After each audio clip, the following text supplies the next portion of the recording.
জামাতে নামাজ আদায়ের সময় বায়ু ত্যাগ হলে বের হয়ে অজু করার সুযোগ না থাকলে করণীয় কি? নামাজের জামাতে দাঁড়াইছেন, কাতারের মাঝখানে আছেন, অজু ভেঙে গেছে, এখন এমন মুসল্লি গাদাগাদি করে দাঁড়াইছে, পিছনে 10-12 কাতার আছে, আপনি ভাঙ্গা শেষ পর্যন্ত অজু করা কঠিন।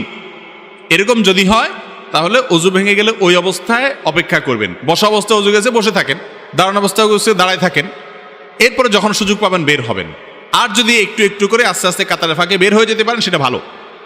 কথা কি বুঝাতে পারছি?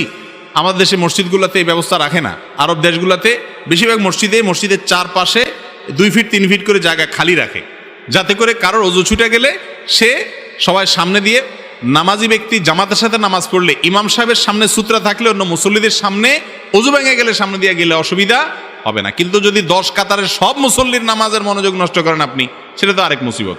এই জন্য এক কাতারের সামনে দিয়ে আস্তে করে যাই, আপনি রাস্তায় উঠে গেলেন, ওই রাস্তা দিয়ে চারবার দিয়ে হাইটে হাইটে আপনি বের হয়ে গেলেন। যদি বের হওয়ার কোনো সুযোগ না থাকে ওই অবস্থা অপেক্ষা করবেন, বিনা অজুতে নামাজ কন্টিনিউ করবেন না।